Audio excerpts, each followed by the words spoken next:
حضور سید المرسلین خاتم الانبیاء شفیع المذنبین رحمت للعالمین خاتم المعصومین راحت العاشقین صلی اللہ تعالی علیہ وآلہ واصحابہ وبارک وسلم کی بارگاہ میں اپنی غلامی کا قبول دیں، اور جس طریقے سے میں پڑھا ہوں میرے ساتھ مل کر عقیدت و محبت میں ڈوب کر حضور دل کے ساتھ نذرانِ محبت پیش کریں۔ الصلاۃ والسلام علیک یا رسول اللہ، الصلاۃ والسلام علیک یا حبیب اللہ، الصلاۃ والسلام علیک یا نبی اللہ، وعلی آلک واصحابک یا نور اللہ، صلی اللہ تعالی علیہ وسلم۔ جان سالان بدر و احد پر درود، جان سالان بدر و احد پر درود، حق گزاران بیعت پہ لاکھوں سلام۔ فضائے بدر پیدا کر فرشتے تیری نصرت کو اتر سکتے ہیں گردوں سے، قطار اندر قطار بھی۔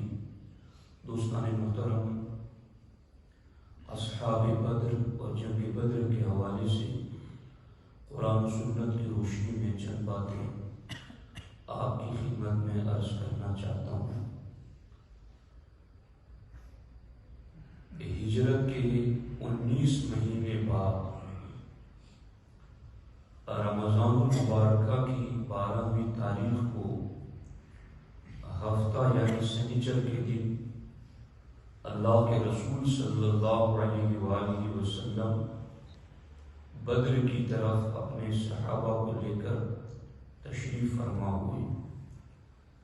در حقیقت بدر کی طرف نکلنے کی ضرورت اس لیے محسوس ہوئی کہ ایک قافلہ مکہ سے کافروں کا تجارت کی غرض سے شام کی طرف جا رہا تھا، اور وہ قافلہ تجارت کا اسپیشلسٹ اس لیے جا رہا تھا کہ اس میں جو بھی منافع ہوگا وہ اسلام کے خلاف استعمال کیا جائے گا۔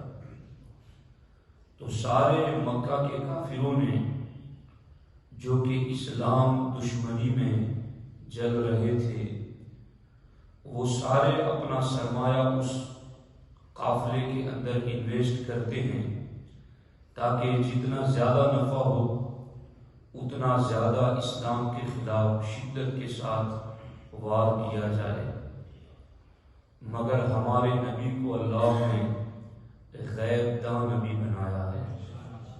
اللہ کے رسول صلی اللہ تعالی علیہ وسلم ان کی اس چال کو بھانپ گئے، جان گئے، اور سرکار دو عالم صلی اللہ علیہ وسلم نے چاہا کہ اب ان کو روکا جائے۔ ایک اندازے کے مطابق 50,000 پاؤنڈ کی مالیت کا وہ تجارتی قافلے میں سامان تھا، اور وہ پورا اسلام کے خلاف استعمال کرنا چاہتے تھے۔ تو جنگی تدبیروں میں سے ایک تدبیر یہ ہے کہ دشمن جس ذریعے سے کما کر تمہیں ہلاک کرنا چاہے وہ ذریعہ ہی نابود کر دیا جائے۔ اللہ کے رسول صلی اللہ تعالی علیہ وآلہ وسلم نے حکم عطا فرمایا، من کان ظہرہ حاضرا فلیرکب معنا۔ اللہ کے رسول علیہ السلام نے ارشاد فرمایا، جس کے پاس سواری موجود ہیں وہ ہمارے ساتھ چل پڑے۔ وَلَمْ يَنْتَظِرْ مَنْ كَانَ ظَهْرُهُ غَائِبًا عَنْهُ، اور جس کی سواریاں کھیت کھلیان میں تھی، موجود نہیں تھی، اللہ کے رسول علیہ السلام نے ان کی سواریوں کے آنے کا انتظار نہیں کیا، کیونکہ اصل میں اس قافلے سے مقابلہ کرنا تھا جس تجارتی قافلے کے حفاظتی دستہ بس 40 آدمیوں پر مشتمل تھا، تو 40 آدمیوں سے مقابلہ کرنے کے لیے سارے مسلمانوں کو لے کر جانا اللہ کے رسول علیہ السلام نے ضروری نہیں سمجھا، اور صحابہ کرام میں سے بھی بعض صحابہ نے یہ سمجھا کہ اب 40 لوگ ہیں تو ان کے لیے ہر کسی کو جانا بھی ضروری نہیں ہے، تھوڑی تعداد میں بھی مسلمان جائیں گے تو غالب آ جائیں گے۔ تو اللہ کے رسول صلی اللہ تعالی علیہ وسلم نے جتنے بھی صحابہ کرام آپ کے ساتھ چلے 313 سرکار دو عالم صلی اللہ تعالی علیہ وسلم انہیں کو لے کر کے آگے چل پڑے۔ اب اللہ رب العزت کا وعدہ تھا کہ محبوب وَإِذْ يَعِدُكُمُ اللَّهُ إِحْدَى الطَّائِفَتَيْنِ أَنَّهَا لَكُمْ، یاد کرو ہمارے محبوب، ہم نے آپ سے وعدہ کیا تھا إِحْدَى الطَّائِفَتَيْنِ أَنَّهَا لَكُمْ کہ دو گروہوں میں سے کسی ایک سے منبھیر ہوگی، کسی ایک سے مقابلہ ہوگا۔ اب وہ دو گروہ کون سے تھے؟ ایک گروہ تو وہ جو شام سے مکہ جا رہا تھا تجارتی مالی منافع کما کر کے، اور دوسرا وہ قافلہ جو مکہ سے 1000 کی تعداد میں ابو جہل کی قیادت میں مدینے کی طرف آ رہا تھا۔ ان دونوں میں سے کسی ایک سے تمہارا مقابلہ ہوگا محبوب، ہمارا یہ تم سے وعدہ تھا۔ وَتَوَدُّونَ أَنَّ غَيْرَ ذَاتِ الشَّوْكَةِ تَكُونُ لَكُمْ، اور محبوب تمہارے صحابہ یہ چاہتے تھے أَنَّ غَيْرَ ذَاتِ الشَّوْكَةِ تَكُونُ لَكُمْ کہ تمہارا مقابلہ اس گروہ سے ہو جس میں کانٹے کا کھٹکا نہ ہو، یعنی جس میں زیادہ نقصان نہ ہو۔ صحابہ یہ چاہتے تھے کہ ہمارا ان سے مقابلہ ہو جائے، یعنی سیدھی سی بات ہے اس قافلے سے جو شام سے مکہ جا رہا تھا، کیونکہ اس میں مزاحمت یعنی لڑائی بھی کم کرنی پڑے گی، اور اس میں مسلمانوں کا فائدہ مال غنیمت بھی زیادہ تھا۔ تو اس لیے صحابہ کرام کی تمنا یہ تھی کہ ہمارا مقابلہ اس گروہ کے ساتھ ہو جائے جو تعداد اور طاقت میں کم ہے اور مال غنیمت میں زیادہ ہے۔ لیکن اللہ رب العزت کی مرضی کچھ اور ہی تھی۔ اللہ اکبر۔ اللہ رب العزت نے ارشاد فرمایا وَيُرِيدُ اللَّهُ أَن يُحِقَّ الْحَقَّ بِكَلِمَاتِهِ وَيَقْطَعَ دَابِرَ الْكَافِرِينَ، لیکن محبوب اللہ تو یہ چاہتا ہے کہ اپنے کلمات کے ذریعہ سچ کو سچ کر دکھائے، وَيَقْطَعَ دَابِرَ الْكَافِرِينَ، اور کافروں کی جڑ اکھاڑ دے، اللہ یہ چاہتا ہے۔ تو اب لِيُحِقَّ الْحَقَّ وَيُبْطِلَ الْبَاطِلَ وَلَوْ كَرِهَ الْمُجْرِمُونَ، اس کی نیچلی آئے کہ حق کو حق ثابت کر دیا جائے اور باطل کو باطل ظاہر کر دیا جائے۔ اب یہ کیسے ہو سکتا تھا؟ اگر چھوٹی جماعت کے ساتھ مقابلہ ہو جاتا اور انہیں مار پیٹ کر غالب آ جاتے تو لوگ کہتے کہ تم تعداد میں زیادہ تھے، وہ تھوڑے تھے، اور وہ جنگ کے لیے آئے بھی نہیں تھے، وہ تو تجارت کے لیے نکلے تھے، اور تم نے جا کر ان پر غلبہ پا لیا، تو حق اتنا ظاہر نہ ہوتا جتنا رب کی مرضی تھی اور رب کی بارگاہ میں جو فیصلہ تھا کہ وہ حق ظاہر ہو کہ کافروں کی جڑ کڑے رہے اور حق بالکل ظاہر اور ثابت اور غالب آ جائے۔ تو اب کیا ہوا؟ اب اللہ تبارک و تعالی نے دو میں سے ایک سے مقابلے کا وعدہ کیا تھا، تو وہ جو قافلہ شام سے مکہ جا رہا تھا ابو سفیان کی قیادت میں، اس وقت وہ ایمان نہیں لائے تھے، تو ان کو پتا چل گیا کسی طرح سے کہ مسلمان ہمارے راستے پہ انتظار کر رہے ہیں، تو وہ سمندر کے کنارے کنارے ہو کر دوسرے راستے سے چلے گئے بچا کر۔ وہ چلے کیا گئے؟ رب نے پہلے ہی کہا تھا کہ ہم تمہارا مقابلہ ان سے کرائیں گے تاکہ حق ظاہر ہو جائے اور حق غالب آ جائے۔ اب حالات یوں بنے کہ اللہ تعالیٰ نے محبوب علیہ السلام کو خواب دکھایا، اور وہ کیا ہے؟ اللہ رب العزت نے قرآن مجید میں ارشاد فرمایا کہ اے محبوب اِذْ يُرِيكَهُمُ اللَّهُ فِي مَنَامِكَ قَلِيلًا، اذ یریکہم اللہ فی منامک قلیلا، یاد کرو محبوب، ہم نے جن کافروں سے تمہارا مقابلہ ہونا تھا وہ تمہیں تھوڑے دکھائے تھے، کہ جن سے مقابلہ ہونا ہے وہ تھوڑے ہیں۔ وَلَوْ أَرَاكَهُمْ كَثِيرًا لَفَشِلْتُمْ وَلَتَنَازَعْتُمْ فِي الْأَمْرِ، اور اگر خواب ہی میں محبوب تمہیں بڑی تعداد دکھا دیتے، لَفَشِلْتُمْ، تو صحابہ کرام کے جذبات میں فرق آ جاتا اور ان کے آپس میں کچھ معاملات ہو جاتے۔ تو اے محبوب، ہم نے اس وجہ سے صحابہ کفار کی جو تعداد تمہیں خواب میں دکھائی تھی وہ تھوڑی دکھائی تھی۔ اب سوال مزید پیدا ہو گیا کہ خواب میں اگر تھوڑے دکھائے تھے تو حقیقت میں اتنے زیادہ کیوں ہو گئے؟ کیونکہ نبی کا تو خواب بھی وحی الہی ہوتا ہے۔ اگر خواب میں تھوڑے دکھائے گئے اور حقیقت میں بہت زیادہ تھے تو یہ تو معاذ اللہ جھوٹ ہو جائے گا۔ تو اس کا کیا مسئلہ ہے کہ خواب میں تھوڑے دکھائے گئے اور حقیقت میں وہ بہت زیادہ تھے؟ تو اس سلسلے میں مفسرین کرام لکھتے ہیں، دھیان سے سننا، ایمان تازہ ہو جائے گا، کہ یہ خواب میں جو تھوڑے کافر دکھائے گئے تھے، حالانکہ بدر میں تو 1000 تھے، تو مفسرین کرام ارشاد فرماتے ہیں حقیقت میں وہ جو مکے سے بدر میں آئے تھے ابو جہل کی قیادت میں، ان کافروں سے لڑنا تھا، مگر انہیں تھوڑے اس لیے دکھایا گیا تھا کہ وہی لوگ کافر خواب میں دکھائے گئے تھے جو کفر پر مرنے والے تھے، ورنہ ان بدر میں آنے والوں میں بھی بڑی تعداد وہ ہیں جنہیں اللہ نے ایمان کی توفیق عطا فرما دی۔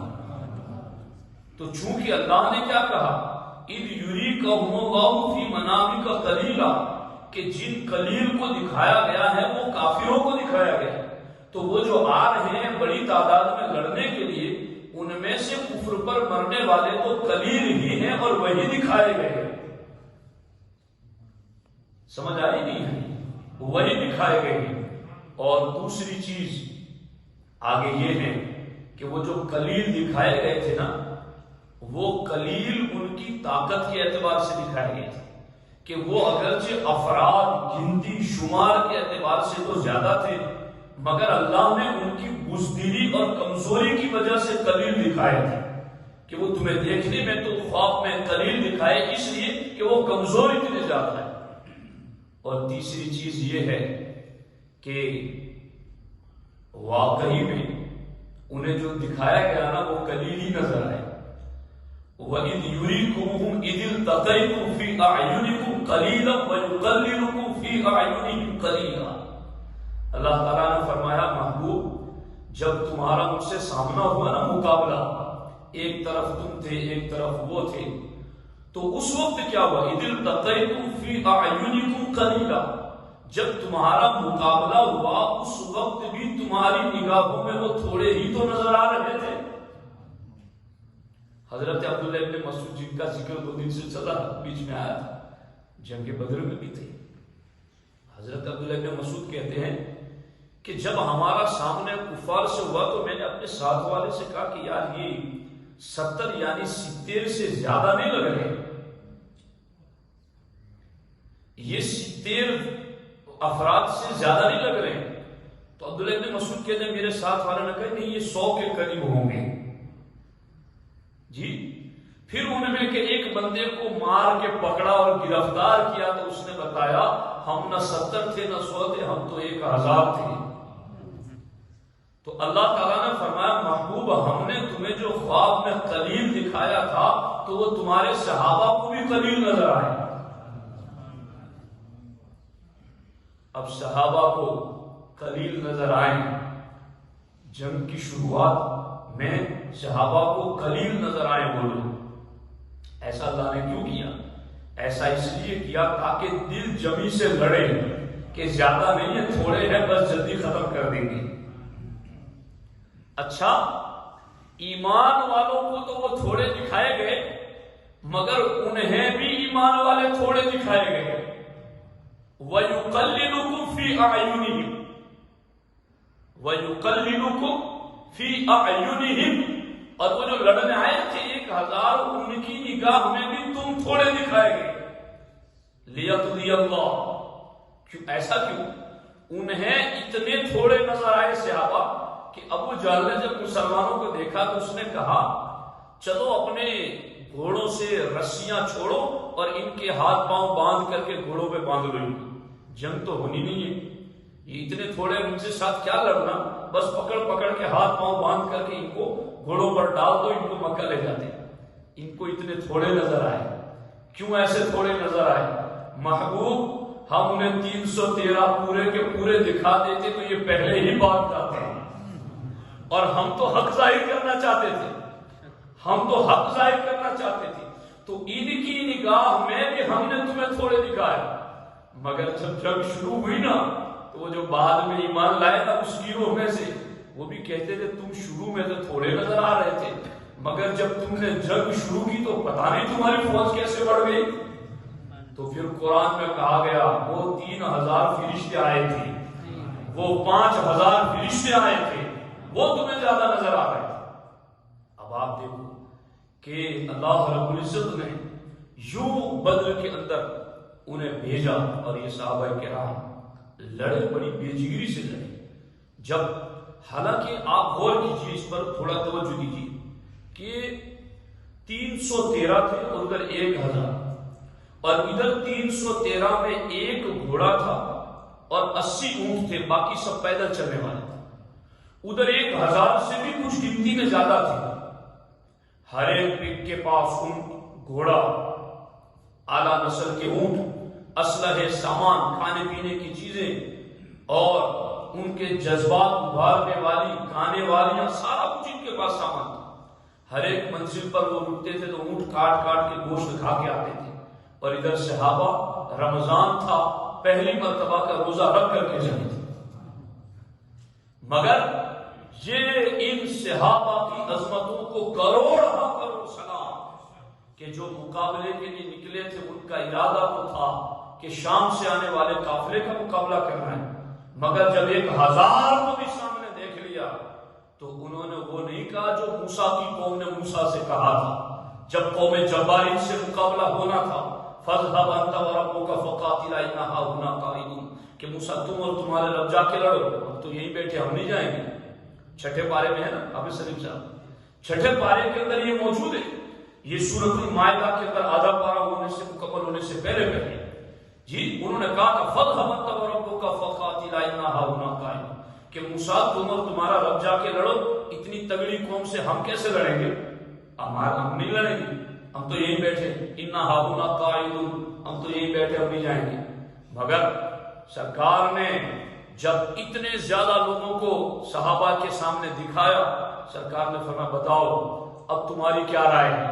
ہم تو کچھ اور سوچ کے تمہیں لے کر آئے تھے کہ تمہیں ان سے ملاقات کرنی ہے، مگر اب جو تم سوچ رہے تھے کہ ان سے ملنا ہے، اب تو ان سے ملنے کی بات آ گئی، اب تم کیا کہتے ہو. حضرت سعد بن عبادہ کھڑے ہوئے، کہا حضور ہم وہ بولی نہیں بولیں گے جو بنی اسرائیل نے حضرت موسیٰ کے سامنے بولی تھی. ہم آپ کے غلام ہیں، آپ ہمیں حکم دیں گے ہم سمندروں میں بھی گھوڑے ڈال دیں گے، آپ ہمیں کہیں گے تو ہم زمین کے آخری کنارے پر اپنے گھوڑوں کو لے کر کے چل پڑیں گے. حضور ہم آپ کے دائیں بھی لڑیں گے، بائیں بھی لڑیں گے، آگے بھی لڑیں گے، پیچھے بھی لڑیں گے، جب تک ہم میں سے ایک بھی جیے گا آپ کے نام پر قربان ہوگا رہے گا. یہ سرکار دو عالم صلی اللہ علیہ وآلہ وسلم کو صحابہ کرام نے اپنے مشورے دی. اور پھر آقا تو جانتے ہی تھے پہلے سے، اصل میں یہ سارا پوچھا اس لیے جا رہا تھا تاکہ بعد والوں کو پتا چلے صحابہ بزدل نہیں تھے، وہ جانصاف تھے. اب دیکھو یہاں پر اب پھر مقابلہ ہوا اور اس میں لمبی تفصیل ہے. میں یہاں صرف ایک بات کی طرف توجہ دلا کر گفتگو ختم کروں کہ جب سرکار دو عالم صلی اللہ علیہ وسلم قافلہ لے کر چلے نا مدینہ طیبہ سے، تو چونکہ ایک گھوڑا تھا اور 80 اونٹ تھے اور اب 300 بندے ہیں، 313. سرکار نے یہ نہیں کہا کہ جس کا اونٹ ہے وہ سوار و باقی پیدل چلے، نہیں، سرکار نے ہر اونٹ کے لیے 3 بندے منتخب کر لیے. ایک سواری کے لیے 3 بندے، ایک سوار ہوگا 2 چلیں گے، پھر وہ سوار ہونے والا نیچے اترے گا، پھر دوسرا بیٹھے گا، پھر تیسرا بیٹھے گا، یوں اس طرح سے سرکار نے یوں تقسیم کر دیے 80 اونٹ 313 لوگوں کے درمیان. حتیٰ کہ سرکار نے اپنے لیے بھی جو سواری لی اس میں بھی ساتھ میں 2 بندوں کو لے لیا، حضرت مولا علی رضی اللہ تعالیٰ عنہ اور حضرت ابو لبابہ رضی اللہ تعالیٰ عنہ۔ صحابہ کرام نے، حالانکہ سرکار چاہتے تو فوج کے کمانڈر بھی تھے اور نبیوں کے امام بھی تھے، آخری نبی تھے، چاہتے تو اپنی ایک جداگانہ شان سے چلتے، مگر سرکار مساوات اور برابری کے حقوق بھی تو سمجھانا چاہتے تھے، تو سرکار نے مولا علی کو اور حضرت ابو لبابہ کو اپنے ساتھ لیا، اور اس طرح قافلہ چلتے ہوئے مقام روحہ پر پہنچا، تو وہاں سے سرکار نے حضرت ابو لبابہ کو واپس مدینہ بھیج دیا کہ ابو لبابہ تم مدینہ جاؤ اور مدینے کی نگرانی تم نے رکھنی۔ اور پھر سرکار نے ایک کم ہوا تو مرثد بن ابی مرثد رضی اللہ تعالیٰ عنہ کو اپنے ساتھ لے لیا، اور جب سرکار کی باری تھی سوار ہونے کی تو سوار ہو کر سرکار چلتے رہے، پھر ایک منزل آئی تو سرکار اتر گئی۔ اب سرکار نے فرمایا کہ اب تم دونوں میں سے کوئی ایک سوار ہو جاؤ، تو دونوں صحابہ نے حضور کی بارگاہ میں عاجزی کے ساتھ عرض کیا، حضور ہمارے لیے یہ کوئی کم نصیبے کی بات ہے کہ نبیوں کے امام جس سواری پر بیٹھے ہو ہمیں اس کی نکیل پکڑنے کی سعادت مل جائے؟ حضور آپ جس سواری پر بیٹھے ہو اس سواری کی ٹاپوں سے گرد اڑے اور ہماری آنکھوں کا سرما بن جائے، ہمارے چہرے کی زینت بن جائے، یہی ہمارے لیے بہت بڑی سعادت ہے۔ حضور آپ ہمیں پیدل چلنے دیں، آپ بھی سوار ہوں۔ تو سرکار دو عالم صلی اللہ علیہ وسلم نے ایک جملہ ارشاد فرمایا، سرکار نے فرمایا ما انتما باقوا منی وما اغنى عنكما من الاجر، سرکار نے فرمایا تم مجھ سے زیادہ تو طاقتور نہیں ہو، میں تم میں سب سے زیادہ طاقتور ہوں، پھر بھی جب میں سوار ہوتا ہوں تو تم مجھ سے طاقت میں کم ہو تو تمہیں سوار کیوں نہیں ہونا ہے؟ ما انتما باقوا منی، تم مجھ سے زیادہ تو طاقتور نہیں ہو، جب میں تم سے زیادہ طاقتور ہو کر کے بھی سواری کرتا ہوں تو تم بھی سوار ہو جاؤ۔ اور پھر سرکار نے فرمایا وما اغنى عنكما من الاجر، اور پیدل چل کر کے اجر تم حاصل کرتے ہو تو اس اجر کو حصول کی مجھے بھی تو ضرورت ہے۔ تو سرکار نے پھر ان کو حصہ دیا ان کا اور انہیں بھی سوار فرمایا۔ تو یہ ایک مساوات کا بھی درس ہے۔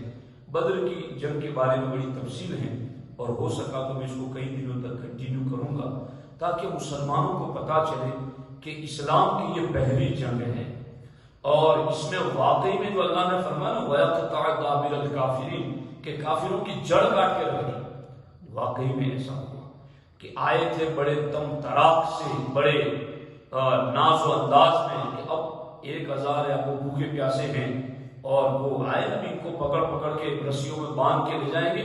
ابو جہل تو اتنی بکواسات کرتا تھا کہ ان کا تماشا دکھائیں گے مکے والوں کو کہ دیکھو یہ نیا مذہب بنانے کے لیے چلے تھے، یہاں انہیں باندھ کے لائے، حرم میں ستونوں کے ساتھ باندھ دیں گے۔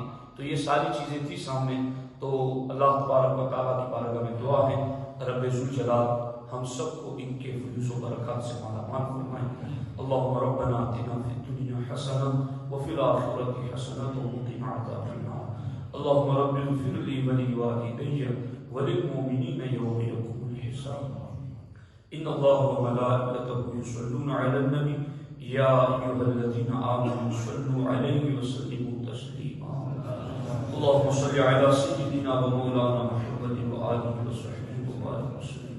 وأفوض أمري إلى الله إن الله بصير بالعباد وصلى الله تعالى على خير خلقه وعلى آله وصحبه أجمعين برحمتك يا رحمن